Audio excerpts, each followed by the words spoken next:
Saya itu jujur geli banget dengar program makan gratis dari pasangan Prabowo Gibran ini. Ini program pembodohan yang memang sengaja didesain oleh mereka untuk hanya sekedar mencari popularitas belaka. Sudah lama sih saya ingin ngomong tentang ini, tapi belum ada waktu. Dan sekarang saya ingin menyampaikan pendapat tentang bagaimana bodohnya program ini. Menurut tim suksesnya Prabowo Gibran, program makan gratis yang nanti akan mereka jadikan program utama kalau Prabowo jadi presiden itu, biayanya itu sekitar 1 triliun rupiah per hari. Ini kan gila, 1 triliun rupiah dibagikan dalam bentuk makanan saja. Jadi kalau sebulan berarti dana untuk makan gratis itu sampai 30 triliun rupiah per bulan. Atau 365 triliun rupiah per tahun. Kalau Prabowo jadi presiden, maka program makan gratis itu akan menggunakan dana negara 365 triliun rupiah per tahun dikalikan 5 tahun. Atau hampir 2.000 triliun rupiah dana dibuang hanya untuk makan gratis saja. Gila, 2.000 triliun rupiah selama 5 tahun untuk makan gratis. Bayangkan coba, pembangunan kota sebesar IKN di Kalimantan Timur saja hanya menelan biaya kurang dari 500 triliun rupiah. Pembangunan kereta cepat saja hanya makan biaya 112 triliun rupiah. Itu juga utang.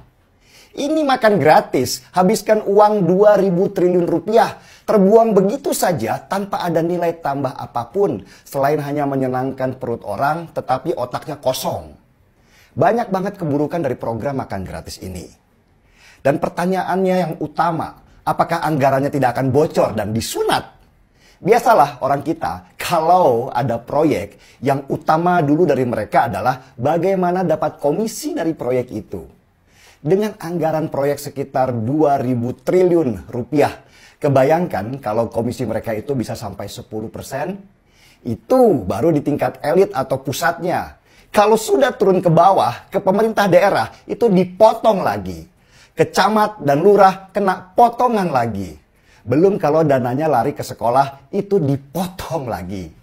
Akhirnya yang lari ke siswa cuma nasi putih dan nugget saja yang murah. Oh, namanya juga makan siang. Ya seadanya sajalah. Ini sekali lagi saya bilang adalah program pembodohan. Hanya program populis yang gak masuk akal. Dan nanti kalau dijalankan, kebayang tingkat korupsinya luar biasa besar. Belum lagi kita harus impor beras, daging, susu. Karena daging dan susu stok kita itu tidak cukup untuk dalam negeri. Karena memang kita bukan produsen daging dan susu. Akhirnya kita harus impor dari Australia dan New Zealand. Siapa yang dapat untung? Ya importirnya, karena mereka bisa matok harga. Siapa importirnya? Ya oligarki-oligarki yang ada di kubunya Prabowo dan Gibran yang udah merem melek kesenangan kalau Prabowo menang dan mereka dapat proyek yang luar biasa besar. Negara akan dirampok habis-habisan atas nama program negara yang legal. Gila nggak? Nah, pertanyaannya, kenapa sih ada negara-negara di dunia yang bisa mengadakan program makan gratis itu? Itu karena stok pangan mereka berlimpah. Contoh di India misalnya.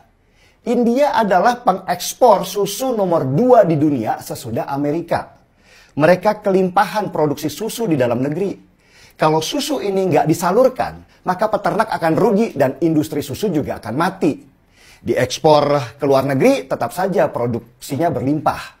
Nah, supaya peternaknya tidak mati, maka pemerintah India membeli susu itu dari peternak dan membagikannya ke warga dalam konsep program susu gratis. Indonesia, apanya yang berkelimpahan? Susu aja kita masih impor, beras kita masih impor, daging apalagi. Kalau dibikin program makan gratis, yang diuntungkan itu cuma para importir sama negara-negara produsen. Pemerintah rugi karena uang kita itu akan terbang ke luar negeri. Nggak ada penambahan pendapatan negara. Dan lama-lama negara kita bergantung pada negara luar. Dan ketika kita diboikot oleh negara produsen karena mereka satu waktu itu tidak setuju dengan kebijakan luar negeri kita, negara kita akan mati karena sudah terlanjur tergantung sama mereka. Jadi kenapa uang 2.000 triliun rupiah itu nggak dijadikan puskesmas saja dan menggratiskan kesehatan masyarakat, atau buat bangun pabrik farmasi supaya obat kita tidak harus impor dari luar negeri?